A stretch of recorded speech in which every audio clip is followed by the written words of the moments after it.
2016-17 അധ്യയന വർഷത്തിൽ ഫീസ് വർദ്ധിപ്പിക്കാൻ ദുബൈയിലെ സ്കൂളുകൾക്ക് knowledge and human development authority അനുമതി നൽകി. സ്കൂളുകളുടെ നിലവാരമനുസരിച്ചാണ് ഫീസ് വർദ്ധിപ്പിക്കാൻ അനുമതി നൽകിയത്. ഏറ്റവും മികച്ച വിഭാഗത്തിൽപ്പെട്ട സ്കൂളുകൾക്ക് 6.42% ഫീസ് വർദ്ധിപ്പിക്കാം. മികച്ച നിലവാരത്തിലുള്ള സ്കൂളുകൾക്ക് 5.62%, തൃപ്തികരം വിഭാഗത്തിൽപ്പെട്ട സ്കൂളുകൾക്ക് 4.82%, മോശം വിഭാഗത്തിൽപ്പെട്ട സ്കൂളുകൾക്ക് 3.21% ഫീസ് വർദ്ധിപ്പിക്കാം.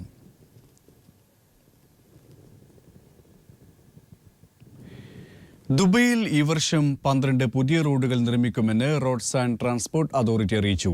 55 പ്രധാന അടിസ്ഥാന സൗകര്യ വികസന പദ്ധതികളും ഈ വർഷം പൂർത്തിയാക്കുമെന്നും അധികൃതർ അറിയിച്ചു. ദുബായ് ബ്യൂറോ തയ്യാറാക്കിയ റിപ്പോർട്ടിലേക്ക്. ഈ വർഷത്തേക്കുള്ള 760 കോടി ദിർഹത്തിന്റെ ബജറ്റിന് ഡയറക്ടർ ബോർഡ് യോഗം അംഗീകാരം നൽകിയതായി RTA ചെയർമാനും ഡയറക്ടർ ജനറലുമായ മത്താർ അൽ തായിർ അറിയിച്ചു. 391 കോടി പ്രവർത്തന ചെലവുകൾക്കും 369 കോടി അടിസ്ഥാന സൗകര്യ വികസനത്തിനുമാണ് വകയിരുത്തിയിരിക്കുന്നത്. 750 കോടി വരവും പ്രതീക്ഷിക്കുന്നു. വരവിൽ കഴിഞ്ഞ വർഷത്തേക്കാൾ 14% വർധനയുണ്ടാകുമെന്നാണ് കരുതുന്നത്. ബജറ്റിന്റെ 37% റെയിൽ ഏജൻസിക്ക് വകയിരുത്തിയിട്ടുണ്ട്. 43 പദ്ധതികളുടെ നിർമ്മാണ പ്രവർത്തനങ്ങൾ ഇപ്പോൾ നടന്നുവരികയാണ്. അവ ഈ വർഷം പൂർത്തിയാക്കുമെന്നും ദുബായ് വാട്ടർ കനാൽ പദ്ധതി ഉൾപ്പെടെയുള്ളവയുടെ പ്രവർത്തനം ഈ വർഷം അവസാനത്തോടെ പൂർത്തിയാക്കുമെന്നും അധികൃതർ വ്യക്തമാക്കി. News bureau, Dubai. ONV കുറുപ്പിന്റെ നിര്യാണത്തിൽ ചലച്ചിത്ര നിർമ്മാതാവും പ്രമുഖ വ്യവസായിയുമായ അറ്റ്ലസ് രാമചന്ദ്രൻ അനുശോചനം രേഖപ്പെടുത്തി. 1988-ൽ താൻ നിർമ്മിച്ച വൈശാലി എന്ന ചിത്രത്തിനായി ഗാനങ്ങൾ രചിച്ചതിലൂടെ ആ വർഷത്തെ ദേശീയ പുരസ്കാരം ONVക്ക് ലഭിച്ചതിൽ അഭിമാനമുണ്ടെന്നും ONVയുടെ നഷ്ടം നികത്താനാകാത്തതാണെന്നും അറ്റ്ലസ് രാമചന്ദ്രൻ പറഞ്ഞു. അനേകം കവിതകൾക്ക് പുറമെ 1000-ഓളം ഗാനങ്ങൾ രചിച്ച അദ്ദേഹത്തിന് 13 സംസ്ഥാന പുരസ്കാരങ്ങൾ കിട്ടിയെങ്കിലും വൈശാലിയിലൂടെയാണ് ദേശീയ പുരസ്കാരം ലഭിച്ചത് എന്നതിൽ എനിക്ക് അതിയായ സന്തോഷമുണ്ട്, അഭിമാനമുണ്ട്. ആരെയും ഭാവഗായകനാക്കിയ ആ മഹാത്മാവിന് ഞാൻ നിത്യശാന്തി നേരുന്നു.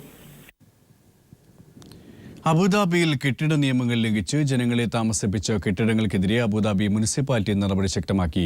വിവിധ ഭാഗങ്ങളിൽ പരിശോധന നടത്തുകയും നിയമലംഘകർക്കെതിരെ ശക്തമായ നടപടി സ്വീകരിക്കുകയും ചെയ്തു. കഴിഞ്ഞ ദിവസങ്ങളിൽ അൽവദ്ബ മുനിസിപ്പൽ സെന്ററിന്റെ കീഴിൽ നടത്തിയ പരിശോധനയിൽ 152 കെട്ടിടങ്ങളിൽ നിയമലംഘനം കണ്ടെത്തി. 167 കെട്ടിടങ്ങളിലാണ് പരിശോധന നടത്തിയത്. 39 നിയമലംഘനങ്ങൾക്കെതിരെ കേസെടുക്കുകയും ചെയ്തുവെന്നും അധികൃതർ അറിയിച്ചു. UAE exchange global president Y Sudheer Kumar ഷെട്ടിക്ക് ജന്മനാട്ടിൽ സ്വീകരണം നൽകുമെന്ന് മലബാർ കലാ സാംസ്കാരിക വേദി ഭാരവാഹികൾ ദുബായിൽ അറിയിച്ചു. ഈ മാസം 28-ന് കാസർഗോഡ് ജില്ലയിലെ പെർള ബദ്രംപള്ളിയിൽ നടക്കുന്ന സ്വീകരണ പരിപാടിയുടെ സ്വാഗത സംഘ രൂപീകരണ യോഗം ദുബായിൽ നടന്നു.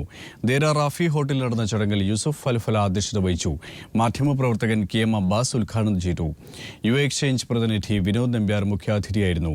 ജനറൽ കൺവീനർ അഷ്റഫ് കള്ള, ജലീൽ പട്ടാമ്പി, ഷംസുദ്ദീൻ നെല്ലറ, ഇക്ബാൽ അബ്ദുൽ ഹമീദ്, നൌഷാദ് കുഞ്ഞിപ്പാടി എന്നിവർ പ്രസംഗിച്ചു. ONV കുറുപ്പിന്റെ വിയോഗത്തിൽ കുവൈറ്റിലെ വിവിധ സംഘടനകൾ അനുശോചിച്ചു. KIG കുവൈറ്റ് അനുശോചനം രേഖപ്പെടുത്തി. കവിശ്രേഷ്ഠനും പുരോഗമന പക്ഷ നിലപാടുകളിൽ ഉറച്ചുനിൽക്കുകയും ചെയ്ത മഹാപ്രതിഭയായിരുന്നു ONV എന്ന് കേരള അസോസിയേഷൻ കുവൈറ്റ് അനുശോചന സന്ദേശത്തിൽ പറഞ്ഞു. വനിതാവേദി കുവൈറ്റും ONVയുടെ നിര്യാണത്തിൽ അനുശോചിച്ചു. കുവൈറ്റിൽ നിന്നും വിവിധ തീവ്രവാദ ഗ്രൂപ്പുകൾക്കെന്ന് കരുതുന്ന രീതിയിൽ കൈമാറ്റം ചെയ്യപ്പെട്ട പണമിടപാടുകളെക്കുറിച്ച് രാജ്യരക്ഷാ വകുപ്പ് വിശദമായ അന്വേഷണം തുടങ്ങിയതായി അൽ ഖബസ് പത്രം റിപ്പോർട്ട് ചെയ്തു. ചില വ്യക്തികളും അത് മറ്റു ചില ഗ്രൂപ്പുകളും നിയമപരമല്ലാത്ത രീതിയിൽ രാജ്യത്തെ ആരാധനാലയങ്ങൾ വഴിയും ദിവാനുകൾ വഴിയും പണം പിരിച്ച് രാജ്യത്തിന് പുറത്തുള്ള തീവ്രവാദ ഗ്രൂപ്പുകൾക്ക് എത്തിച്ചു കൊടുക്കുന്നതായി സുരക്ഷാ ഏജൻസികൾക്ക് വിവരം ലഭിച്ചിട്ടുണ്ട്.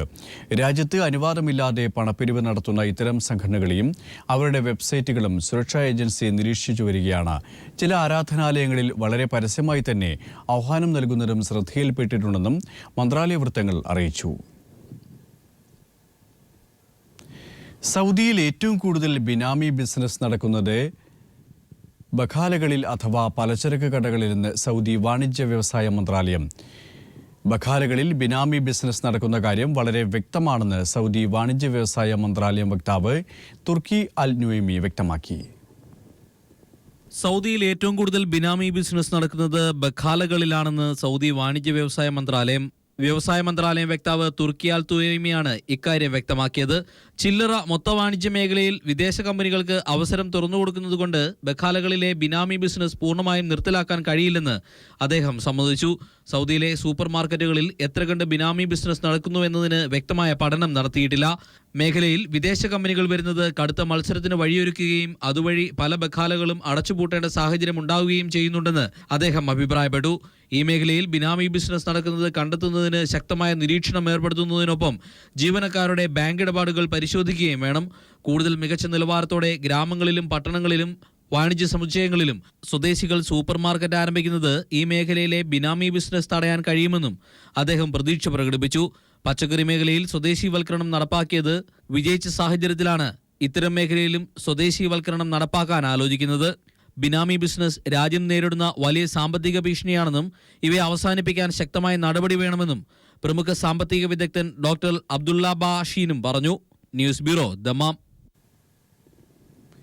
ദമാം ഇന്റർനാഷണൽ ഇന്ത്യൻ സ്കൂളിൽ ഏപ്രിൽ 1 മുതൽ പുതിയ പരിഷ്കാരങ്ങൾ. ആൺകുട്ടികൾക്കും പെൺകുട്ടികൾക്കും വ്യത്യസ്ത സമയങ്ങൾ ക്രമീകരിച്ചു. ദമാം ഇന്റർനാഷണൽ ഇന്ത്യൻ സ്കൂൾ പ്രവർത്തന സമയത്തിൽ അടുത്ത അധ്യയന വർഷം മുതൽ മാറ്റമുണ്ടാകുമെന്ന് school principal EK Muhammad Shafi, chairman doctor Abdul Salam, management committee അംഗങ്ങൾ തുടങ്ങിയവർ വാർത്താ സമ്മേളനത്തിൽ അറിയിച്ചു. 19,000-ഓളം കുട്ടികൾ പഠിക്കുന്ന സ്കൂളായതിനാൽ 2 സമയങ്ങളിലായി പ്രവർത്തിക്കുന്നതോടെ ഗതാഗത കുരുക്ക് നിയന്ത്രിക്കാൻ സാധിക്കുമെന്നും മുഴുവൻ കുട്ടികൾക്കും സ്കൂളിന്റെ തന്നെ വാഹന സൗകര്യം ഉപയോഗിക്കാൻ കഴിയുമെന്നും അധികൃതർ പറഞ്ഞു. പുതിയ അധ്യയന വർഷം മുതൽ ആൺകുട്ടികൾക്ക് രാവിലെ 8:30 മുതൽ 2:30 വരെയും പെൺകുട്ടികൾക്ക് രാവിലെ 7 മുതൽ 1 മണി വരെയുമാകും ക്ലാസുകളെന്ന് അധികൃതർ പറഞ്ഞു. നിലവിൽ 7:30 മുതൽ 1:30 വരെയാണ് ക്ലാസുകൾ.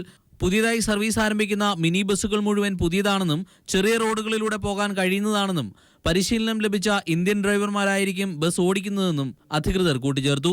കഴിഞ്ഞ 15 വർഷമായി സൗദി പൊതുഗതാഗത സ്ഥാപനമായ സാപ്കോയാണ് ഇക്കാര്യങ്ങൾ ചെയ്തു വന്നിരുന്നത്. സാപ്കോ സേവനത്തിൽ നിരവധി പരാതികളുണ്ടായിരുന്നു. അതോടൊപ്പം അടുത്ത അധ്യയന വർഷത്തെ LKG മുതൽ 9ാം ക്ലാസ് വരെയുള്ള അഡ്മിഷൻ പൂർണ്ണമായും ഓൺലൈൻ വഴിയായിരിക്കുമെന്നും സ്കൂൾ മാനേജ്മെന്റ് കമ്മിറ്റി അംഗം റഷീദ് ഉമർ പറഞ്ഞു. MM Naeem, news bureau, Dammam. ബഹ്റൈനിലെ കേരള കാത്തലിക് അസോസിയേഷൻ സംഘടിപ്പിച്ച KCA U exchange talent scan 2015 സമാപന ചടങ്ങുകൾ KCA അങ്കണത്തിൽ നടന്നു. പ്രശസ്ത സംഗീത സംവിധായകൻ ഔസേപ്പച്ചൻ മുഖ്യാതിഥിയായിരുന്നു. 1000-ലധികം കുട്ടികളാണ് 4 ഗ്രൂപ്പുകളായി തരംതിരിച്ചിരുന്ന വിവിധ മത്സരങ്ങളിൽ പങ്കെടുത്തത്. 36 മത്സര ഇനങ്ങളാണ് ചിട്ടപ്പെടുത്തിയിരുന്നത്. നിഹാരിക റാം കലാതിലകവും അതുൽ കൃഷ്ണ കലാപ്രതിഭയായും തെരഞ്ഞെടുക്കപ്പെട്ടു. ലക്ഷ്മി സുധീർ, ശ്രീഹംസിനി, മഞ്ജിമ മനോജ്, നമിത അശോക് എന്നിവർ ഓരോ ഗ്രൂപ്പിൽ നിന്നും ചാമ്പ്യന്മാരായി. നാട്യരത്ന പട്ടം രാഗി രാഗേഷും, സംഗീതരത്ന നമിത അശോക്, കലാരത്ന അമിഷ ദേവൻ, സാഹിത്യരത്ന ശ്രീഹംസിനി എന്നിവരും നേടി. Ricky Varghese, Steve Mathew, Ashna Varghese എന്നിവർ KCA സ്പെഷ്യൽ അവാർഡ് വിജയികളുമായി. Jose Francis, Joseph Jo, Jolly Jose എന്നിവരായിരുന്നു പരിപാടിയുടെ കോർഡിനേറ്റർമാർ. KCA president Sam Ansil Francis, secretary Sovichan, UAE exchange country head Vineesh Kumar എന്നിവർ പരിപാടിയിൽ സംബന്ധിച്ചു. Anil Tirur, news bureau, Bahrain. Lulu international എക്സ്ചേഞ്ചിന്റെ ബഹ്റൈനിലെ 8ാമത് ശാഖ സൽമാനിയയിൽ തുറന്ന് പ്രവർത്തനം ആരംഭിച്ചു. ബഹ്റൈൻ ബ്യൂറോ തയ്യാറാക്കിയ റിപ്പോർട്ടിലേക്ക്. സൽമാനിയയിലെ ലുലു അവന്യൂവിലാണ് ലുലു ഇന്റർനാഷണൽ എക്സ്ചേഞ്ചിന്റെ 8ാമത് ശാഖ തുറന്ന് പ്രവർത്തനം ആരംഭിച്ചത്. ലുലു എക്സിക്യൂട്ടീവ് ഡയറക്ടർ അബീദ് അഹമ്മദാണ് ശാഖയുടെ ഉദ്ഘാടനം നിർവഹിച്ചത്. ക്ഷണിക്കപ്പെട്ട അതിഥികളും എക്സ്ചേഞ്ചിലെ മുതിർന്ന ഉദ്യോഗസ്ഥരും ചടങ്ങിൽ സംബന്ധിച്ചു. Anil Tirur, news bureau, Bahrain. ഒഴിവുകുറിപ്പിന്റെ നിര്യാണത്തിൽ നവോദയ സാംസ്കാരിക വേദി, കിഴക്കൻ പ്രവിശ്യ കമ്മിറ്റിയും അസീർ പ്രവാസി സംഘം, OICC youth wing, Dammam regional committee എന്നിവരും അനുശോചനം രേഖപ്പെടുത്തി. മലയാള സാംസ്കാരിക ലോകത്തെ ജ്വലിക്കുന്ന സൂര്യനായിരുന്നു ONV കുറുപ്പ്. എക്കാലവും തൊഴിലാളി വർഗ പ്രസ്ഥാനത്തോടൊപ്പം നിലകൊള്ളുകയും പുരോഗമന പ്രസ്ഥാനത്തോടുള്ള തന്റെ ആഭിമുഖ്യവും പക്ഷപാതിത്വവും അദ്ദേഹം മറച്ചുവെച്ചില്ല. അമ്മ മലയാളത്തിന്റെ ഓരോ അണുവിലും തൊട്ടവാക്കിന്റെ മഹാമാന്ത്രികനായിരുന്നു അദ്ദേഹമെന്ന് അനുശോചന സന്ദേശത്തിൽ പറയുന്നു. ദമാം ടൗൺ നവോദയ ഗലീജ് മേഖല ഗലീജ് ഫസ്റ്റ് യൂണിറ്റ് അംഗവും കണ്ണൂർ താഴെച്ചുവ സ്വദേശിയുമായ ദിനേശൻ കരൾ സംബന്ധമായ അസുഖം മൂലം ചികിത്സയിലിരിക്കെ കോഴിക്കോട് ബേബി മെമ്മോറിയൽ ആശുപത്രിയിൽ നിര്യാതനായി. 48 വയസ്സായിരുന്നു. താഴെച്ചുവയിലെ വീട്ടിലെത്തിച്ച മൃതദേഹം പയ്യാമ്പലം പൊതു ശ്മശാനത്തിൽ സംസ്കരിച്ചു. കേരള പ്രവാസ സംഘത്തിന്റെ കണ്ണൂർ ജില്ലാ കമ്മിറ്റി അംഗങ്ങളും ദമാം നവോദയ അംഗങ്ങളും ചടങ്ങുകളിൽ പങ്കെടുത്തു. ദിനേശിന്റെ നിര്യാണത്തിൽ ദമാം ടൗൺ നവോദയ ഓഫീസിൽ അനുശോചന യോഗവും ചേർന്നു. സംഗീത സംവിധായകൻ രാജാമണി അന്തരിച്ചു. 60 വയസ്സായിരുന്നു. ചെന്നൈയിലായിരുന്നു അന്ത്യം. സംഗീതം. 11 ഭാഷകളിലായി 70ഓളം ചിത്രങ്ങൾക്ക് വേണ്ടി സംഗീതം നൽകിയിട്ടുണ്ട്. സംഗീത സംവിധായകൻ BA ചിദംബരനാഥിന്റെ മകനാണ് രാജാമണി. താളവട്ടത്തിലെ കളഭം ചാർത്തും കനകക്കുന്നിൽ, സ്വാഗതം എന്ന ചിത്രത്തിലെ മഞ്ഞിൽ ചിറകുള്ള വെള്ളരിപ്രാവേ തുടങ്ങിയ നിരവധി ഹിറ്റുകൾ രാജാമണി മലയാളത്തിൽ ഒരുക്കിയിട്ടുണ്ട്. നിരവധി ചിത്രങ്ങൾക്ക് പശ്ചാത്തല സംഗീതവും രാജാമണി നിർവഹിച്ചിട്ടുണ്ട്.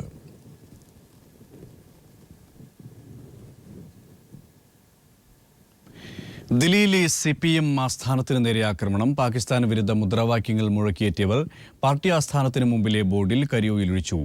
പാകിസ്ഥാൻ വിരുദ്ധ മുദ്രാവാക്യങ്ങൾ ബോർഡിൽ എഴുതുകയും ചെയ്തു. RSS ആണ് ആക്രമണത്തിന് പിന്നിലെന്ന് CPM general secretary Sitaram Yechury പറഞ്ഞു.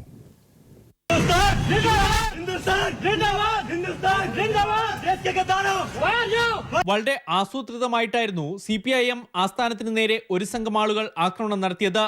പാക് വിരുദ്ധ മുദ്രാവാക്യങ്ങൾ മുഴക്കിയെത്തിയവർ പാകിസ്ഥാനിലേക്ക് പോവുക എന്നെഴുതിയ ബോർഡുകൾ സ്ഥാപിച്ചു. പാർട്ടി ആസ്ഥാനത്തെ ബോർഡിൽ കരിയോയിൽ കൊണ്ട് പാക് വിരുദ്ധ മുദ്രാവാക്യങ്ങളും എഴുതി. ആക്രമണം നടത്തിയവർ ചില സ്വകാര്യ ചാനലുകളെ നേരത്തെ വിളിച്ചറിയിച്ച് സജ്ജമാക്കി നിർത്തിയിരുന്നു. ആക്രമണത്തെ CPIM general secretary Sitaram Yechury അപലപിച്ചു. RSS ആണ് ആക്രമണത്തിന് പിന്നിലെന്ന് അദ്ദേഹം പറഞ്ഞു. രാജ്യത്തെ ഫാസിസ്റ്റ് ഹിന്ദു രാഷ്ട്രമാക്കാനുള്ള ശ്രമമാണ് നടക്കുന്നത്. രാഷ്ട്രീയപരമായും ജനാധിപത്യപരമായും നേരിടും. അതോടൊപ്പം ആക്രമണം തുടരുകയാണെങ്കിൽ അതേ രീതിയിൽ നേരിടാൻ പാർട്ടി സജ്ജമാണെന്നും യെച്ചൂരി പറഞ്ഞു. And we think that this is clearly the act of people affiliated to the RSS. So we will answer them politically, democratically, and if they attack us, then we are prepared to defend ourselves. ആക്രമണം നടത്തിയവരിൽ ഒരാളെ AKG Bhavan ജീവനക്കാരും നാട്ടുകാരും പിടികൂടി പോലീസിനെ ഏൽപ്പിച്ചു. ബാക്കിയുള്ളവർ ഓടി രക്ഷപ്പെട്ടു. ദില്ലി പോലീസ് സ്ഥലത്തെത്തി സുരക്ഷ ഏർപ്പെടുത്തിയിട്ടുണ്ട്. ദൃക്സാക്ഷികളിൽ നിന്ന് വിവരങ്ങൾ ശേഖരിച്ചു. പക്ഷേ രക്ഷപ്പെട്ട ആരെയും പിടികൂടിയിട്ടില്ല. സംഘപരിവാർ സംഘടനകളുടെ അസഹിഷ്ണുത CPM ആസ്ഥാനത്തേക്കും പടരുന്നതിനാണ് രാജ്യം സാക്ഷ്യം വഹിച്ചിരിക്കുന്നത്. ജനാധിപത്യവാദികളുടെ കടുത്ത പ്രതിഷേധത്തിന് തന്നെ സംഭവം ഇടയാക്കിയിരിക്കുന്നു. ദില്ലി AKG ഭവനിൽ മുന്നിൽ നിന്നും ക്യാമറാമാൻ രാജീവ് കണ്ണാടിക്കും റിപ്പോർട്ടർ മനുശങ്കറിനുമൊപ്പം സന്തോഷ് സർലിംഗ്. രാഷ്ട്രീയ, സാമൂഹ്യ, സാംസ്കാരിക രംഗത്തെ നിരവധി പ്രമുഖർ സംഭവത്തെ അപലപിച്ചു. അവരുടെ വാക്കുകളിലേക്ക്. ഫൈസലിന്റെ മരണത്തെ നാം ആചരിച്ചു. അതിൽ ഇടതുപക്ഷ സംഘടനകളൊക്കെ ആരും ബന്ധവുമില്ല. പക്ഷെ അത് ഉപയോഗപ്പെടുത്തിക്കൊണ്ട് ഇടതുപക്ഷത്തെ ആകെ ടാർണിഷ് ചെയ്യാനുള്ള പരിശ്രമം, ആ പരിശ്രമങ്ങളെ ശക്തമായിട്ട് ചെറുക്കിയിടുന്നതുമല്ല തെളിവുകൾ വെച്ച് തുറന്നു കാണിക്കുക, അതിനെ തകർക്കുക, അതിന്റെ സ്ഥാപനങ്ങളെയും അതിന്റെ ചിഹ്നങ്ങളെയും അടയാളങ്ങളെയും അനപ്പെടുത്തുക, കളങ്കപ്പെടുത്തുക, കരിയോയിലെടുക്കുക എന്നൊക്കെ പറയുമ്പോൾ ഇന്ത്യൻ മതേതരത്വത്തിന്റെ അവസാനത്തെ പ്രതീക്ഷയെയും കൂടി അതിനെ കരിയോയിൽ മുക്കിക്കൊല്ലുക എന്നതാണ്. അത് തീർച്ചയായും വളരെ വളരെ ഗൗരവത്തോടെ കാണേണ്ട പ്രശ്നമാണ്. ഇത് തങ്ങൾക്ക് എതിരായിട്ട് ആരെങ്കിലും പറഞ്ഞാൽ, അവരുടെ നാവ് ചലിപ്പിച്ചാൽ, വിരൽ ചലിപ്പിച്ചാൽ, ആരെങ്കിലും എഴുതിയാൽ, ആരെങ്കിലും ശബ്ദിച്ചാൽ അവരെല്ലാം കൈകാര്യം ചെയ്യുക എന്നുള്ള നിലയിലേക്കാണ് കാര്യങ്ങൾ എത്തുന്നത്. ദില്ലി JNU വിദ്യാർത്ഥികളുടെ അറസ്റ്റിൽ പ്രതിഷേധിച്ച് വിദ്യാർത്ഥികൾ മനുഷ്യച്ചങ്ങല തീർത്തു. അറസ്റ്റ് ചെയ്ത വിദ്യാർത്ഥികളെ വിട്ടയക്കണമെന്നാവശ്യപ്പെട്ട് ആയിരക്കണക്കിന് വിദ്യാർത്ഥികളും അധ്യാപകരും മനുഷ്യച്ചങ്ങലയിൽ അണിഞ്ഞിരുന്നു. അതേസമയം പ്രതിഷേധം നടത്തിയ വിദ്യാർത്ഥികൾക്ക് ലഷ്കർ-ഇ-തൊയ്ബ ബന്ധമുണ്ടെന്ന വിവാദ പ്രസ്താവനയുമായി കേന്ദ്ര ആഭ്യന്തരമന്ത്രി രാജ്നാഥ് സിംഗ് രംഗത്തെത്തി. ദില്ലി ജവഹർലാൽ നെഹ്റു സർവകലാശാലയിൽ ആയിരക്കണക്കിന് വിദ്യാർത്ഥികളും അധ്യാപകരും ചേർന്നാണ് മനുഷ്യച്ചങ്ങല തീർത്തത്. അറസ്റ്റ് ചെയ്ത വിദ്യാർത്ഥികളെ വിട്ടയക്കണമെന്ന് ആവശ്യപ്പെട്ടായിരുന്നു പ്രതിഷേധം. അതേസമയം പ്രതിഷേധം നടത്തിയ വിദ്യാർത്ഥികൾക്കെതിരെ ഗുരുതര ആരോപണവുമായി കേന്ദ്ര ആഭ്യന്തരമന്ത്രി രംഗത്തെത്തി. JNUവിലെ പ്രതിഷേധ പരിപാടികൾക്ക് ലഷ്കർ-ഇ-തൊയ്ബയുടെ പിന്തുണയുണ്ടെന്നായിരുന്നു കേന്ദ്ര ആഭ്യന്തരമന്ത്രി രാജ്നാഥ് സിംഗിന്റെ പ്രസ്താവന. ലഷ്കർ-ഇ തലവൻ ഹാഫിസ് സയ്യിദിന്റെ പിന്തുണയിലാണ് രാഷ്ട്രീയ നേതാക്കളടക്കം പങ്കെടുത്ത പ്രതിഷേധ പരിപാടി നടന്നതെന്നും രാജ്നാഥ് സിംഗ് പറഞ്ഞു. കേന്ദ്ര ആഭ്യന്തരമന്ത്രിയുടെ പ്രസ്താവനയ്ക്കെതിരെ JNUവിലെ അധ്യാപകരെ രംഗത്തെത്തി. കേന്ദ്ര സർക്കാർ നിലപാടിൽ പ്രതിഷേധിച്ച് സാമൂഹിക തലങ്ങളിലെ പ്രമുഖർ ചേർന്ന് ദില്ലി ജന്തർ മന്ദിറിലും പ്രതിഷേധ പരിപാടി നടത്തി. ഇതിനിടയിൽ സംഭവത്തെക്കുറിച്ച് കേന്ദ്ര തീവ്രവാദ വിരുദ്ധ സേന അന്വേഷിക്കണമെന്ന് ദില്ലി പോലീസിന്റെ ആവശ്യം കേന്ദ്ര സർക്കാർ അംഗീകരിക്കുമെന്ന് ഉറപ്പായി. നാളെ മുതൽ പഠിപ്പ് മുടക്ക് സമരം നടത്താനാണ് JNU വിദ്യാർത്ഥികളുടെ തീരുമാനം. അധ്യാപകരും ക്ലാസുകൾ ബഹിഷ്കരിക്കും. News bureau, Delhi. പിണറായി വിജയൻ നയിക്കുന്ന നവകേരള മാർച്ച് മഹാറാലിയോടെ നാളെ ശംഖുമുഖത്ത് സമാപിക്കും. മലയാളികളുടെ പ്രിയ കവി ONVക്ക് ആദരാഞ്ജലി അർപ്പിച്ചാണ് മാർച്ചിന്റെ സമാപനം നാളത്തേക്ക് മാറ്റിയത്. സമൂഹത്തിന്റെ വിവിധ തുറകളിൽപ്പെട്ടവരുമായി നടത്താനിരുന്ന കൂടിക്കാഴ്ചയും മാറ്റിയിട്ടുണ്ട്. CPIM പോളിറ്റ് ബ്യൂറോ അംഗം പിണറായി വിജയൻ നയിക്കുന്ന നവകേരള മാർച്ച് മഹാറാലിയോടെ നാളെ വൈകിട്ടാണ് ശംഖുമുഖത്ത് സമാപിക്കുക. മലയാളികളുടെ പ്രിയകവി ONVയുടെ നിര്യാണത്തെ തുടർന്നാണ് ഇന്ന് നിശ്ചയിച്ചിരുന്ന മാർച്ച് മാറ്റിയത്. മാർച്ചിന്റെ സംഘാടക സമിതി ചെയർമാൻ കൂടിയായിരുന്നു ONV. ആരോഗ്യസ്ഥിതി അനുവദിക്കുകയാണെങ്കിൽ സമാപന റാലിയിൽ പങ്കെടുക്കുമെന്ന് ONV അറിയിച്ചിരുന്നതായി CPIM തിരുവനന്തപുരം ജില്ലാ സെക്രട്ടറി കടകംപള്ളി സുരേന്ദ്രൻ ഓർത്തു. മാർച്ചിൻ്റെ സമാപന റാലിയിൽ ആരോഗ്യം അല്പമെങ്കിലും അനുവദിക്കുമെങ്കിൽ പങ്കെടുക്കണമെന്നും സാർ ആഗ്രഹവും പ്രകടിപ്പിച്ചിട്ടുണ്ടായിരുന്നു. സാറിൻ്റെ നിര്യാണം ഞങ്ങളെ സംബന്ധിച്ചിടത്തോളം വല്ലാത്തൊരു ശൂന്യതയും അതിനേക്കാൾ ഏറെ വേദനയുമാണ് സമ്മാനിച്ചിട്ടുള്ളത്. ആദരസൂചകമായി ശംഖുമുഖത്ത് നടത്താൻ നിശ്ചയിച്ചിരുന്നതായിട്ടുള്ള നവകേരള മാർച്ചിൻ്റെ സമാപന റാലി മാറ്റിവെക്കുകയാണ്. സമൂഹത്തിന്റെ വിവിധ തുറകളിൽപ്പെട്ടവരുമായി ഇന്ന് നടത്താനിരുന്ന കൂടിക്കാഴ്ചയും ഇതേ തുടർന്ന് മാറ്റി. ജനുവരി 15-ന് കാസർഗോഡ് ഉപ്പളയിൽ നിന്നുമാണ് മാർച്ച് ആരംഭിച്ചത്. 116 കേന്ദ്രങ്ങളിൽ സ്വീകരണം ലഭിച്ചാണ് മാർച്ച് തിരുവനന്തപുരത്തെത്തിയത്. പുതിയ കേരളം സൃഷ്ടിക്കാനുള്ള ആഹ്വാനവുമായി നടത്തുന്ന നവകേരള മാർച്ച് 3 ലക്ഷത്തിലധികം പേരുടെ മഹാറാലിയോടെയാകും ശംഖുമുഖത്ത് സമാപിക്കുക. CPIM general secretary Sitaram Yechury സമാപന സമ്മേളനം ഉദ്ഘാടനം ചെയ്യും. News bureau, Thiruvananthapuram. മലയാളത്തിന്റെ പ്രിയ കവിയും ഗാനരചയിതാവുമായ ONV കുറുപ്പിന്റെ മൃതദേഹം VGT ഹാളിലെ പൊതുദർശനത്തിന് ശേഷം വഴുതക്കാട്ടെ വസതിയായ ഇന്നീവരത്തിലെത്തിച്ചു. പ്രിയ കവിയെ ഒരു നോക്ക് കാണാൻ ആയിരങ്ങളാണ് ഇരു കേന്ദ്രങ്ങളിലും എത്തിയത്. ഇവരോടൊപ്പം സാംസ്കാരിക, സാമൂഹിക, രാഷ്ട്രീയ രംഗത്തെ നിരവധി പേരും ആദരാഞ്ജലികൾ അർപ്പിച്ചു. മൃതദേഹം നാളെ രാവിലെ 10 മണിക്ക് സർക്കാരിന്റെ പൂർണ്ണ ഔദ്യോഗിക ബഹുമതികളോടെ തൈക്കാട് ശാന്തി കവാടത്തിൽ സംസ്കരിക്കും. കഴിഞ്ഞ ദിവസം അന്തരിച്ച മലയാളത്തിന്റെ പ്രിയ കവി ONVക്ക് ആദരാഞ്ജലികൾ അർപ്പിക്കാൻ പുലർച്ചെ മുതൽക്ക് തന്നെ വസതിയായ ഇന്ദീവരത്തിലേക്ക് ജനപ്രവാഹമായിരുന്നു. പ്രതിപക്ഷ നേതാവ് VS അച്യുതാനന്ദൻ, CPM സംസ്ഥാന സെക്രട്ടറി കോടിയേരി ബാലകൃഷ്ണൻ, പന്ന്യൻ രവീന്ദ്രൻ, വിഷ്ണുനാരായണൻ നമ്പൂതിരി, മധുപാൽ തുടങ്ങി ഒട്ടേറെ പ്രമുഖർ വസതിയിലെത്തി ONVക്ക് അന്ത്യാഞ്ജലി അർപ്പിച്ചു. തുടർന്ന് 11 മണിയോടെ ONVയുടെ മൃതദേഹം പൊതുദർശനത്തിനായി VGT ഹാളിലേക്ക് മാറ്റി. വൻ ജനാവലിയാണ് VGT ഹാളിൽ ONVക്ക് വിടചൊല്ലാൻ കാത്തുനിന്നിരുന്നത്. സംവിധായകൻ Adoor Gopalakrishnan, Perumbadavam Sreedharan, professor V Madhusoodanan Nair, MG Sreekumar, Manju Warrier തുടങ്ങി കലാ, സാഹിത്യ, സാംസ്കാരിക, സാമൂഹ്യ, രാഷ്ട്രീയ രംഗങ്ങളിലെ പ്രമുഖർ VGT ഹാളിലെത്തി ONVക്ക് അന്തിമോപചാരം അർപ്പിച്ചു. കൈരളി TVക്ക് വേണ്ടി മാനേജിംഗ് ഡയറക്ടർ ജോൺ ബ്രിട്ടാസ് ആദരാഞ്ജലി അർപ്പിച്ചു. VGT ഹാളിലെ പൊതുദർശനത്തിന് ശേഷം മൃതദേഹം വിലാപയാത്രയായി വഴുതക്കാട്ടെ വസതിയായ ഇന്ദീവരത്തിലേക്ക് കൊണ്ടുപോയി.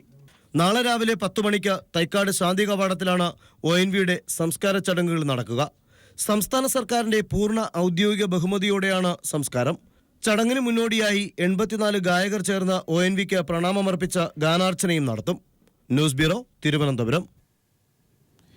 UAE എക്സ്ചേഞ്ച് കൊച്ചി നഗരസഭയുടെ സഹകരണത്തോടെ ക്ലീൻ കൊച്ചി ക്യാമ്പയിനും മാരത്തോണും സംഘടിപ്പിച്ചു. കോർപ്പറേഷൻ പരിസരത്ത് നിന്നും ആരംഭിച്ച മാരത്തോണിന് നടൻ Fahadh Faasil, mayor Soumini Jain, deputy mayor TJ Vinod, UAE exchange MD George Antony തുടങ്ങിയവർ നേതൃത്വം നൽകി. മാരത്തോണിന് ശേഷം പങ്കെടുത്തവർ സംഘങ്ങളായി തിരിഞ്ഞ് നഗരത്തിലെ വിവിധ കേന്ദ്രങ്ങൾ ശുചീകരിച്ചു.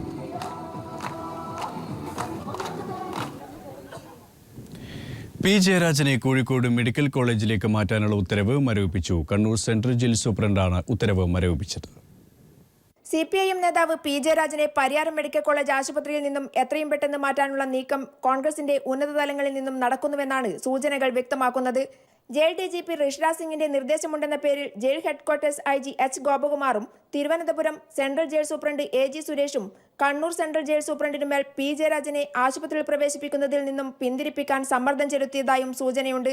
ആഭ്യന്തരമന്ത്രി രമേശ് ചെന്നിത്തലയുമായി അടുത്ത ബന്ധം പുലർത്തുന്നയാളാണ് AG സുരേഷ്. P. ജയരാജനെ ആശുപത്രിയിൽ പ്രവേശിപ്പിക്കുന്നത് തടയുന്നതിന്റെ ഭാഗമായാണ് മേഖലാ DIG ശിവദാസ് K. തൈപ്പറമ്പിൽ ജയിലിൽ നേരിട്ടെത്തിയതും ജയരാജനെ ഹോസ്പിറ്റലിൽ പ്രവേശിപ്പിക്കാനുള്ള കാരണങ്ങൾ തിരക്കിയതും. P. ജയരാജന്റെ നില അതീവ ഗുരുതരമാണെന്നും സംഘർഷങ്ങളും മാനസിക സമ്മർദ്ദങ്ങളും ആരോഗ്യനിലയെ ബാധിക്കുമെന്നുമുള്ള ഡോക്ടർമാരുടെ നിർദ്ദേശം കണക്കിലെടുത്ത് ഗുരുതരാവസ്ഥയിലുള്ള ഒരാളെ ജയിലിൽ പാർപ്പിക്കാനാവില്ലെന്ന തീരുമാനത്തിലെത്തുകയായിരുന്നു ജയിൽ സൂപ്രണ്ട്. ഉടൻ CBI പരിയാരം മെഡിക്കൽ കോളേജ് കാർഡിയോളജിസ്റ്റിന് നോട്ടീസ് നൽകുകയും ആരോഗ്യനില സംബന്ധിച്ച റിപ്പോർട്ട് സഹിതം തിങ്കളാഴ്ച CBI അന്വേഷണ ഉദ്യോഗസ്ഥർക്ക് മുന്നിൽ ഹാജരാവാനും നിർദ്ദേശം നൽകി. അതേസമയം ജയിൽ സൂപ്രണ്ടും ആരോഗ്യനില സംബന്ധിച്ച റിപ്പോർട്ട് ആവശ്യപ്പെട്ടിരുന്നു. P. ജയരാജനെ കോഴിക്കോട് മെഡിക്കൽ കോളേജ് ആശുപത്രിയിലേക്ക് മാറ്റാനുള്ള ശ്രമം നടക്കുന്നുവെന്ന വാർത്തകൾ യാഥാർത്ഥ്യമാക്കും വിധമായിരുന്നു അധികൃതരുടെ ഇടപെടലുകളും. ആരോഗ്യനിലയിൽ ഇപ്പോൾ കുഴപ്പമില്ലെന്നും എന്നാൽ ഏത് സമയവും എന്തും സംഭവിക്കാമെന്നുമുള്ള റിപ്പോർട്ടാണ് medical college cardiologist SM Ashraf സൂപ്രണ്ടിന് നൽകിയത്.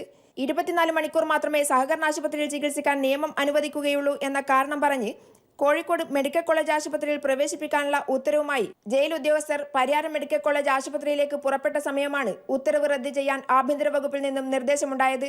RSS കോൺഗ്രസ് നേതൃത്വങ്ങൾ CBIയിലും ഭരണതലത്തിലും നടത്തുന്ന ഇടപെടലുകളുടെ നേർസാക്ഷ്യമാവുകയാണ് പി ജയരാജന് നേരെയുള്ള ഇത്തരം നടപടിക്രമങ്ങൾ. P Vijoshila, news bureau, Kannur.